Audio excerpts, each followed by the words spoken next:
Hello friends, હું Nikita and welcome to my channel Nira institute. આજે આપણે બંધારણ વિષયની એક મહત્ત્વની સિરીઝ ચાલુ કરવા જઈ રહ્યા છીએ. આ સિરીઝમાં આપણે બંધારણના એ બધા ટોપિક કે જેમાંથી ગુજરાત ગવર્મેન્ટની એક્ઝામમાં અચૂક પ્રશ્ન પૂછાય છે એ બધા ટોપિકને આપણે વન બાય વન કવર કરીશું.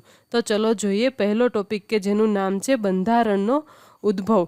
હવે અહીં ઘણા વિદ્યાર્થીઓને એવું થાય છે કે બંધારણનો ઉદ્ભવ તો આમુખથી થયો છે, પરંતુ આ વસ્તુ છે એ ખોટી છે. તમે જો કોઈ પણ એક્ઝામનો સિલેબસ જોયો હશે કે વાંચ્યો હશે તો એમાં પહેલો જ ટોપિક લખ્યો હોય છે બંધારણનો ઉદ્ભવ અને તેનો વિકાસ.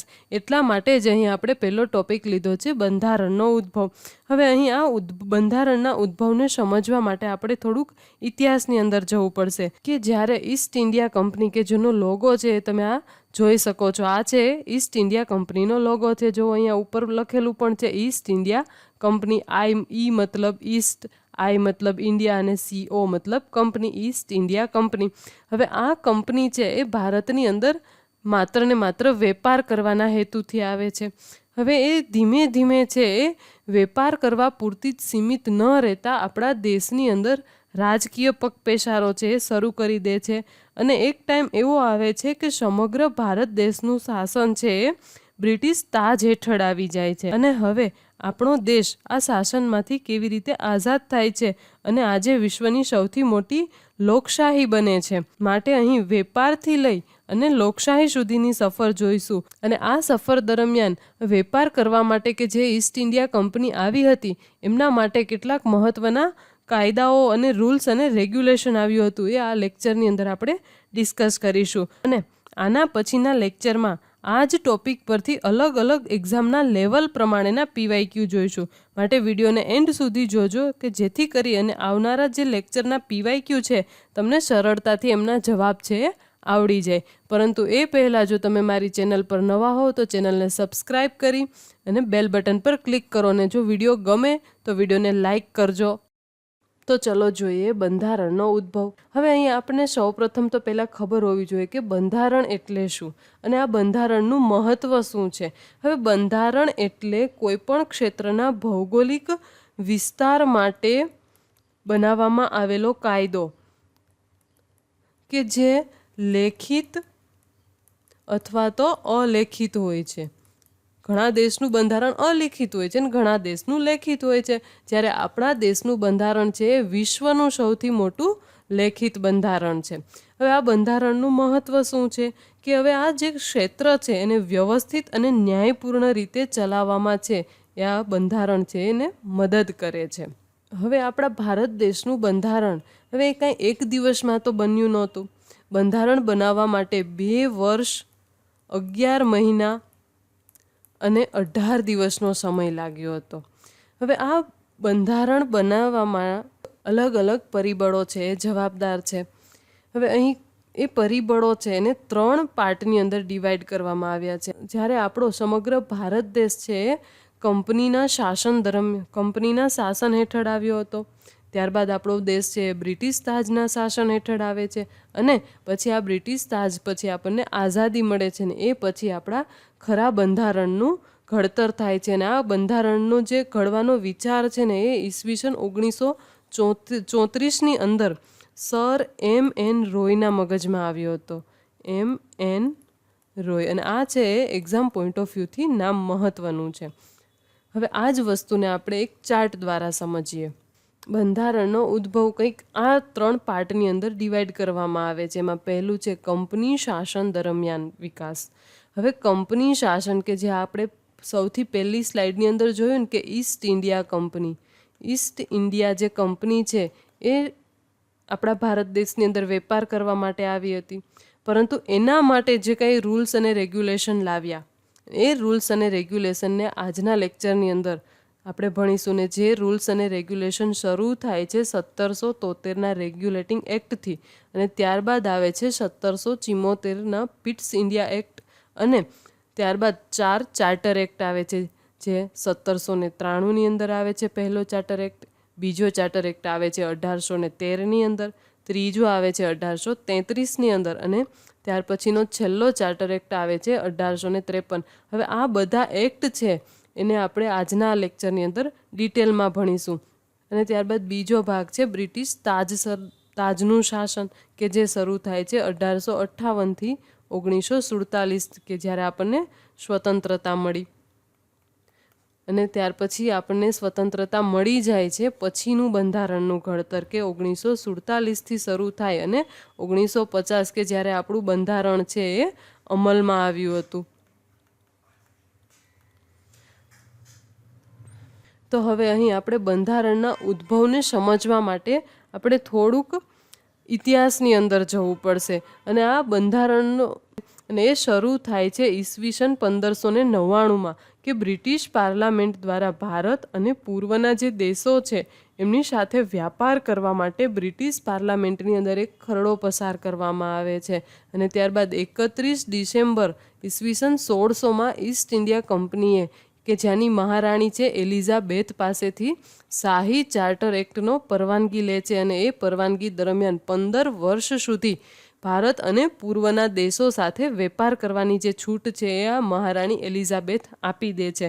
અને અહીંયા થાય છે કેવું, કે સૌ પ્રથમ આ પરવાનગી લેવા માટે એક માણસ, કે જેનું નામ છે વિલિયમ હોકિન્સ નામનો માણસ છે, એ ભારતની અંદર આવે છે.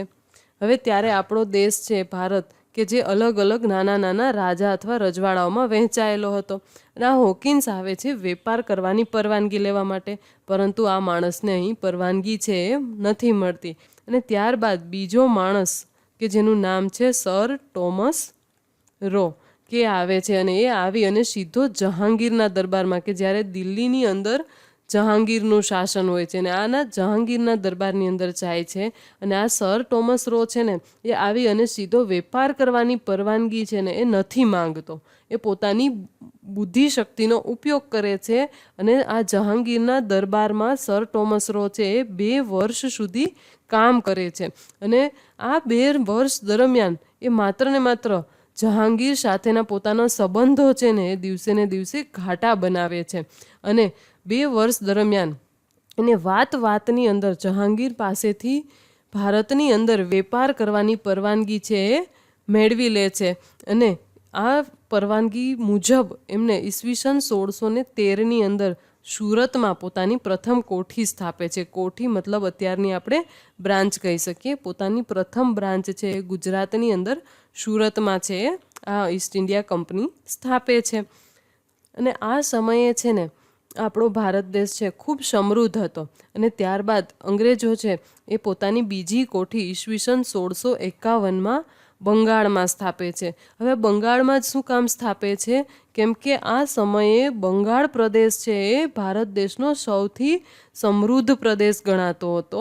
હવે આ એમને પહેલી કોઠી છે એક તો એમને સુરતની અંદર સ્થાપી દીધી.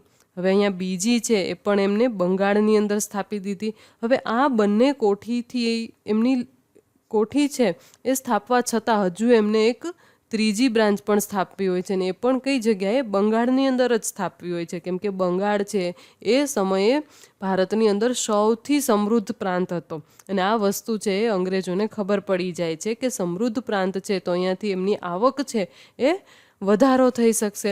એટલે એના માટે એને ત્રીજી બ્રાન્ચ છે એ પણ એ પોતાના બંગાળમાં સ્થાપવાનું ઈચ્છતા હોય છે.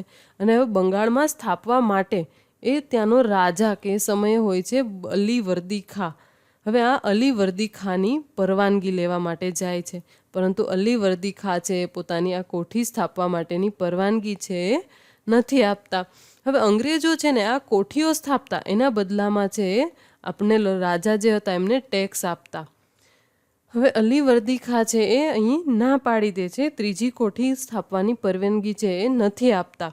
અને માટે અંગ્રેજો છે એ કાંઈ નથી કરતા અને માત્ર સમયની રાહ જોવે છે. અને અલીવર્દી ખાં છે ઓલમોસ્ટ આ સમયે ઉંમરલાયક થઈ ગયા હોય છે. ઈસવીસન 1756માં અલીવર્દી ખાં છે એ મૃત્યુ પામે છે. અને એ 80 વર્ષના હોય છે. જ્યારે મૃત્યુ પામે ને ત્યારે એ 80 વર્ષના હોય છે. અને ત્યારબાદ અલીવર્દી ખાં છે એને પુત્ર સંતાન નથી હોતો, માત્ર 3 દીકરીઓ જ હોય છે. અને આ 3 દીકરીઓ છે એને પણ 3 દીકરા જ હોય છે. એમાં પહેલા દીકરાનું નામ હોય છે મીર કાસિમ, બીજાનું નામ હોય છે મીર જફર, અને ત્રીજો હોય છે સિરાજ ઉદ્દૌલા. હવે આ ત્રણેયને એવું હોય છે કે જો આ નાના છે એ મૃત્યુ પામશે તો બંગાળનો નવાબ છે એ હું બનીશ, કેમ કે આ તો મોટી દીકરીનો મોટો દીકરો છે, મોટી દીકરી છે ને એનો પણ મોટો દીકરો. એટલે મીર કાસમને એવું હોય કે નાના જો એક્સપાયર થશે તો હું છે એ બંગાળનો નવાબ બનીશ. પરંતુ આ નાના છે ને એ બહુ હોશિયાર હોય છે અને એમને આ સિરાજ ઉદ દૌલાને બંગાળના નવાબની ગાદીએ બેસાડી દીધો છે. હવે અહીં શું કામ બેસાડે છે કે આ અલીવર્દી ખાં છે એ સિરાજ ઉદ દૌલાની બહાદુરીથી વાકેફ હતા, કેમ કે જ્યારે બંગાળ પ્રાંત ઉપર કપરી પરિસ્થિતિ આવે છે ને ત્યારે એ પરિસ્થિતિમાંથી ઉગરવા માટે આ સિરાજ ઉદ દૌલા હંમેશા અલીવર્દી ખાંને પડખે ઊભા જ રહે છે ને માટે અલીવર્દી ખાં છે એ નવાબ તરીકે સિરાજ ઉદ દૌલાની પસંદગી કરે છે. અને જે વસ્તુ છે એ આ મીર કાસમ અને ઝફરને નથી ગમતી અને માટેથી ઓલરેડી આ વાતને લઈ અને ગુસ્સે થયેલા હોય છે. અને હવે અહીં અંગ્રેજો શું કરે છે કે આ કોઠી તો સ્થાપે છે, એના બદલામાં એ પહેલાં આપણને ટેક્સ આપતા હતા, હવે એને આ ટેક્સ આપવાનું બંધ કરી દીધું. અને એ ઉપરાંત એમને પોતાની આ જે બીજી કોઠી સ્થાપવાની અલીવર્દી ખાંએ ના પાડી હતી તેમ છતાં એ એમના મૃત્યુ પછી એક કોઠી સ્થાપી દે છે અને એ કિલ્લેબંધી પણ શરૂ કરી દે છે. અને આ વસ્તુની જાણ છે એ સિરાજ ઉદ દૌલાને થાય છે અને સિરાજ ઉદ દૌલાને થતાં જ સિરાજ ઉદ દૌલા છે આ અંગ્રેજોને કહે છે કે તમે આ કિલ્લેબંધી છે અત્યારે જ તોડી પાડો, નહીંતર આનું પરિણામ છે એ સારું નહીં આવે. અને આ અંગ્રેજો છે એ આટલું જ ઈચ્છતા હતા. એટલે અહીં અંગ્રેજો છે આ મીર કાસમ અને મીર ઝફરને એકાંતમાં બોલાવે છે અને કહે છે કે જો તમે મને આ યુદ્ધ દરમિયાન સાથ આપશો. યુદ્ધ એટલે કયું યુદ્ધ? 1757નું પ્લાસીનું યુદ્ધ. હવે આ પ્લાસીનું યુદ્ધ થાય છે અને આ યુદ્ધ દરમિયાન જો મીર કાસમ અને મીર ઝફર આ અંગ્રેજોને જો સાથ આપશે ને તો અંગ્રેજો છે એ મીર કાસમને બંગાળનો નવાબ બનાવી દેશે. હવે અહીં આ યુદ્ધ છે એ રોબર્ટ ક્લાઇવ અને સિરાજ ઉદ દૌલા વચ્ચે થાય છે. ત્યારે બંગાળનો ગવર્નર હોય છે રોબર્ટ ક્લાઇવ. રોબર્ટ ક્લાઇવની અહીં જીત થાય છે. પ્લાસીના યુદ્ધ દરમિયાન રોબર્ટ ક્લાઇવની જીત થાય છે અને જીત થતાની સાથે જ મીર કાસમને બંગાળની ગાદીએ બેસાડી દે છે. હવે મીર કાસમ છે એ ગાદીએ તો બેસી જાય છે, પરંતુ એને પોતાના કાર્યો છે એ અંગ્રેજોને મુતાબિક કરવા પડતા હતા. જો અંગ્રેજ એને એમ કહે કે તું બેસી જા તો એને બેસી જવાનું, ઊભો થા તો ઊભો થવાનું. પરંતુ આ વાત છે ને એ મીર કાસમને નથી ગમતી, એટલે મીર કાસમ પણ સ્વતંત્ર થવાનો નિર્ણય લે છે. અને આ વસ્તુ છે એ અંગ્રેજોને ખબર પડતા જ અંગ્રેજો છે એ મીર કાસમને સાઈડમાં કરી અને આ મીર ઝફરને છે એ ગાદીએ બેસાડી દે છે. પરિણામે 1764ની અંદર બક્સરનું યુદ્ધ થાય છે અને આ બક્સરના યુદ્ધ બાદ એક સંધિ થાય છે, જે સંધિનું નામ છે અલ્હાબાદની સંધિ. અલ્હાબાદની સંધિ. હવે આ સંધિની અંદર એવું નક્કી થાય છે કે ઈસવીસન 1765ની અંદર બિહાર, બંગાળ અને ઓરિસ્સાની જે દીવાની સત્તા, દીવાની મતલબ કે કર ઉઘરાવવાની જે સત્તા છે એ કોને આપવામાં આવશે? અંગ્રેજોને આપવામાં આવશે. અને આવી રીતે અંગ્રેજોની છે એ રાજકીય શક્તિ છે એ વધવા લાગે છે. અને ત્યારબાદ ઈસવીસન 1769ની અંદર બંગાળ પ્રાંત કે જેની અંદર દુષ્કાળ પડે છે અને આ દુષ્કાળ દરમિયાન આ અંગ્રેજોએ અને કંપનીના કર્મચારીઓએ છે સંગ્રહખોરી ચાલુ કરી દીધી છે અને એટલા પૈસા દબાવ્યા અને આવું કરવા છતાં આ કંપનીના જે માલિકો હતા, ઈસ્ટ ઇન્ડિયા કંપની કે જે ક્યાં હતી? મૂળ તો ઇંગ્લેન્ડમાં જ હતી. આ ઈસ્ટ ઇન્ડિયા કંપનીના જે માલિકો હતા કે જે ઇંગ્લેન્ડની અંદર હતા, એમને અંગ્રેજોના જે આ કર્મચારીઓ છે આટલા પૈસા દબાવે છે તેમ છતાં એમને કશી ખબર નથી હોતી. અને આ ઈસ્ટ ઇન્ડિયા કંપનીના જે કર્મચારીઓ છે એ ઇંગ્લેન્ડની અંદર પત્ર દ્વારા એવું કહે છે કે કંપની છે એ નુકસાનમાં જાય છે. હવે અહીંયા જે માલિકો હતા વિચારમાં પડી ગયા કે એક બાજુ કંપની આટલો બધો વિકાસ કરી રહી છે અને છતાં આ લોકો એવું કહે છે કે કંપની નુકસાનમાં જાય છે. માટે અહીં એક કંપનીએ એક સમીક્ષા કરી અને એક સમિતિની રચના કરી અને જે સમિતિ છે એને ભારત આવવાનો નિર્ણય કર્યો. અને ભારત આવી અને એનું કાર્ય શું હતું કે આ જે ઈસ્ટ ઇન્ડિયા કંપનીના જે કર્મચારીઓ છે એની ઉપર દેખરેખ રાખી અને નિયંત્રણ અને નિયમન લઈ આવવાનું કાર્ય હતું. અને પરિણામે અહીંયા શું થતું હતું કે આ ભ્રષ્ટાચાર જે થતો હતો એમની ખબર છે, એ આ ઈસ્ટ ઇન્ડિયા કંપનીના જે શેર હોલ્ડરો છે એમને ખબર પડી જાય છે, અને આ ભ્રષ્ટાચારને રોકવા માટે એક એક્ટ લઈ આવે છે, ને જે એક્ટ ઓળખવામાં આવે છે રોલેટ એક્ટ, કે જેને ગુજરાતીની અંદર કહેવામાં આવે છે નિયામક ધારોને, જે 1773ની અંદર અમલમાં આવ્યો. હવે નિયામક ધારો કે જે કંપનીના જે શેર હોલ્ડરો હતા એ સમીક્ષા કરીને આ કાયદો તો લઈ આવે છે, પરંતુ આ કાયદો કઈ રીતે, કાયદાની જોગવાઈઓ શું હોય છે, કે એનો હેતુ, કે આ કાયદાનો મૂળ હેતુ શું હોય છે, કે કાયદા અંતર્ગત બ્રિટિશ સરકાર દ્વારા પ્રથમ વખત કંપનીના શાસન માટે લેખિત બંધારણ રજૂ કરવામાં આવ્યું હતું, અને પ્રથમ વખત બ્રિટિશ સરકારે ઈસ્ટ ઇન્ડિયા કંપનીના કાર્યને નિયંત્રિત કરવાનો પ્રયત્ન કર્યો. હવે આવું શું કામ કરવું પડ્યું, કેમ કે ઓલરેડી એમની કંપની છે એ એવું કહેતા, હવે અહીં કંપનીના જે કર્મચારીઓ છે એ એવું કહેતા હતા કે અમે નાદાર છીએ. હવે નાદાર શું કામ થઈ ગયા હતા, કેમ કે એ લોકો ભ્રષ્ટાચાર કરતા હતા, અને કંપનીના રાજકીય અને વહીવટી કાર્યને છે એ માન્યતા મળી. હવે આ કાયદા અકોર્ડિંગ શું કરવામાં આવ્યું, કે બંગાળનો જે ગવર્નર હતો એમને ગવર્નર જનરલ બનાવી દેવામાં આવ્યો, અને આ ગવર્નર જનરલની સહાયતા માટે 4 સભ્યોની કાર્યકારી જે પરિષદ હતી એમની રચના થઈ, અને એ રચના મુજબ મુંબઈ અને મદ્રાસ બંને છે એ ગવર્નરને આધીન કરી દેવામાં આવ્યું. હવે કંઈક એવું થશે કે અહીંયા આ બંગાળ છે, આ મુંબઈ છે, અને અહીંયા આ મદ્રાસ છે.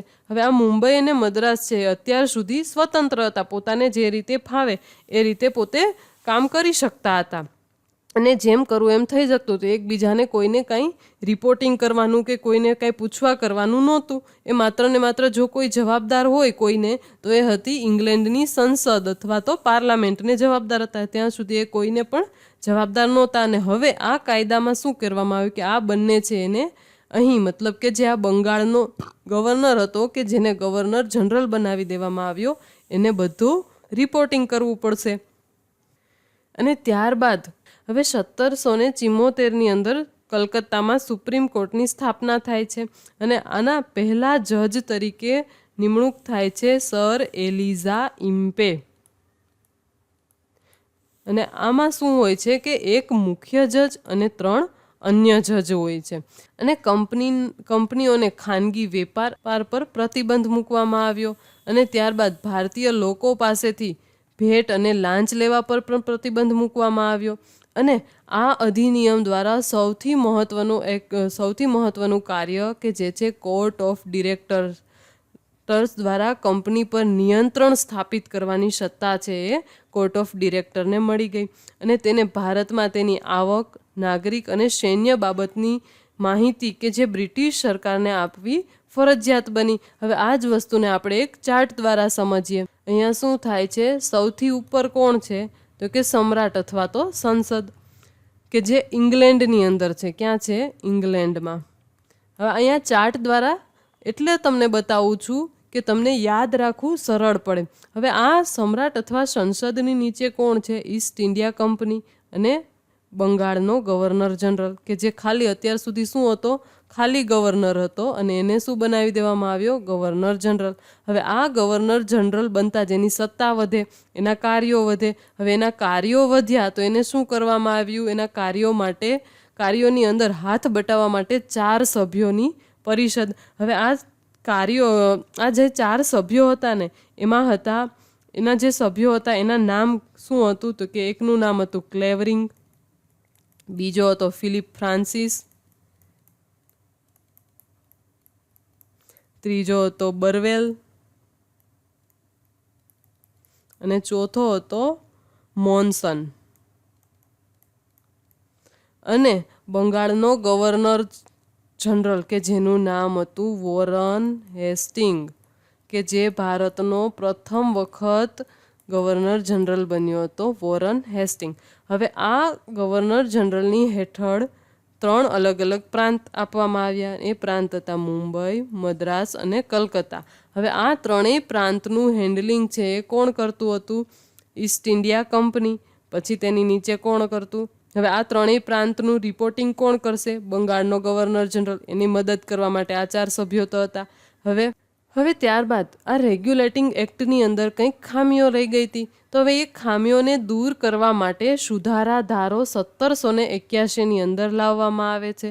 અને આ ધારાને એક્ટ ઓફ સેટલમેન્ટના નામથી પણ ઓળખવામાં આવે છે. જે એક્ઝામ પોઈન્ટ ઓફ વ્યૂથી આ નામ છે એ ખૂબ મહત્વનું છે, એક્ટ ઓફ સેટલમેન્ટ. હવે અહીં કોર્ટ છે, 1773નો જે રેગ્યુલેટિંગ એક્ટ હતો એમાં કોર્ટ 1774ની અંદર કલકત્તામાં કોર્ટની સ્થાપના થઈ હતી. હવે આ કલકત્તાની અંદર જે કોર્ટની સ્થાપના થઈ હતી એ જ કોર્ટ છે એ હવે ગવર્મેન્ટ એટલે કઈ? East India company. હવે ઈસ્ટ ઇન્ડિયા કંપનીના હરેક કાર્યની અંદર દખલ કરતી હતી કે તમે આમ કર્યું, તમે આમ કર્યું. પરંતુ આ સુધારા ધારાની અંદર એ દખલગીરી છે એ નહીં કરે એવું કહેવામાં આવ્યું. અને ત્યારબાદ ગવર્નર જનરલ, પરિષદ અને કંપનીના અધિકારીઓએ અને કર્મચારી ભારતમાં કરેલા કાર્ય માટે ભારતની સુપ્રીમ કોર્ટને જવાબદાર નહીં રહે. હવે અહીંયા એ જે કંઈ બી કાર્ય કરશે એના માટે જવાબદાર કોને રહેશે? ઇંગ્લેન્ડની સુપ્રીમ કોર્ટને, ઇંગ્લેન્ડની કોર્ટને. હવે અહીં કાયદા બનાવતી વખતે, કેમ કે કોર્ટ છે તો કોર્ટ તો કાયદા બનાવશે. હવે એ કાયદા બનાવે છે ત્યારે ભારતમાં રહેવું છે એટલે ભારતના સામાજિક અને ધાર્મિક રીતિ રિવાજો છે એમને ધ્યાનમાં રાખવા પડશે એવું કહેવામાં આવ્યું. અને હવે ત્યારબાદ આવશે પિટ્સ ઇન્ડિયા એક્ટ, કે જે આ એક્ટ દ્વારા શું કહેવામાં આવ્યું કે કંપનીના રાજકીય અને વેપારી કાર્યને અલગ અલગ કરવામાં આવ્યા. અત્યાર સુધી એમને પહેલાં શરૂઆતમાં એ શું કરતા હતા? માત્ર ને માત્ર વેપાર કરતા હતા. પરંતુ બક્સરના યુદ્ધ બાદ એમને શેની સત્તા મળી ગઈ? રાજકીય કાર્યની પણ સત્તા મળી ગઈ. હવે એમના જે રાજકીય અને વેપારી કાર્યો હતા એમને શું કરવામાં આવ્યા? અલગ અલગ કરવામાં આવ્યા. અને બોર્ડ ઓફ કંટ્રોલની રચના કરવામાં આવી. અને આનાથી શું થયું કે બ્રિટિશ સરકારનું જે નિયંત્રણ હતું કંપની પરનું એ વધી જાય છે. અને આમાં સૌથી મોટું કામ જો કોઈ હોય ને તો એ પહેલી વખત કંપનીનો જે અધિકૃત પ્રદેશ હતો, કંપનીનો અધિકૃત પ્રદેશ હતો એને પહેલી વખત બ્રિટિશ અધિકૃત ભારતીય પ્રદેશ એવું નામ આપવામાં આવ્યું. અને હવે આ કાયદાને પિટ્સ ઇન્ડિયા એક્ટ જ શું કામ કહેવામાં આવે છે? કેમ કે આ પિટ્સ ધ યંગર પરથી આ કાયદાનું નામ પડે છે, પીટ ધ યંગર, કે જે માત્ર ને માત્ર 24 વર્ષની ઉંમરે ઇંગ્લેન્ડના વડાપ્રધાન બને છે, ઇંગ્લેન્ડના વડાપ્રધાન બને છે. અને એના નામ પરથી આ કાયદો બને છે, માટે આ કાયદાને પિટ્સ ઇન્ડિયા એક્ટ કહેવામાં આવે છે. અને હવે આ જ વસ્તુ આપણે ચાર્ટ દ્વારા સમજીએ કે જેથી કરીને તમને યાદ રાખવું સરળ બને. તો ચાર્ટ કંઈક આવો બનશે કે સૌથી ઉપર તો હંમેશને માટે કોણ રહેશે? સમ્રાટ અથવા તો સંસદ જ રહેશે. હવે અહીંયા શું નવું આવશે કે 6 સભ્યોની બનેલ બોર્ડ ઓફ કંટ્રોલ. હવે આની પહેલાંનો જે રેગ્યુલેટિંગ એક્ટ હતો એની અંદર શું હતું? માત્ર ને માત્ર કોર્ટ ઓફ ડાયરેક્ટર અહીંયા સુધી જ સીમિત હતું. હવે અહીંયા આ એક સ્ટેપ ઉમેરાયું અને આ ઈસ્ટ ઇન્ડિયા કંપની જે હતી એને શું કરી દેવામાં આવી? સાઈડ કરી દેવામાં આવી. અને અહીં ભારતીય ગવર્નર જનરલ અને જે એની જનરલની જે પરિષદ હતી એને ડાયરેક્ટ રિપોર્ટિંગ કોને કરવાનું રહેતું હતું? કોર્ટ ઓફ ડાયરેક્ટરને. હવે આ કોર્ટ ઓફ ડાયરેક્ટર છે એને રિપોર્ટિંગ કોને કરવાનું રહેશે? આ 6 સભ્યોની બનેલી જે બોર્ડ ઓફ કંટ્રોલ હતી એને. અને આ ઈસ્ટ ઇન્ડિયા કંપનીને સાઈડ કરી દેવામાં આવી. ત્યારબાદ પહેલો ચાર્ટર એક્ટ આવે છે ઈસવીસન 1793ની અંદર. હવે આ ચાર્ટર એક્ટની અંદર શું કહેવામાં આવે છે કે કંપની, ઈસ્ટ ઇન્ડિયા કંપની કે જે ભારતમાં વેપાર કરવાનો જે પરવાનગી હતી એ 20 વર્ષ માટે લંબાવી દેવામાં આવે છે. અને એટલું જ નહીં, આ પિટ્સ ઇન્ડિયા એક્ટની અંદર જે બોર્ડ ઓફ કંટ્રોલની રચના કરવામાં આવી હતી અને એના જે 6 સભ્યો હતા એનો પગાર છે એ પણ ક્યાંથી આપવામાં આવતો હતો? ભારતીય તિજોરીમાંથી. હવે અહીંથી આપણું શોષણ ચાલુ થશે. અને ગવર્નર જનરલને વિશેષ પરિસ્થિતિમાં એના કાઉન્સિલના જે નિર્ણયો હતા એને રદ કરવાની સત્તા આપવામાં આવી. હવે પહેલાં શું કરવામાં આવ્યું કે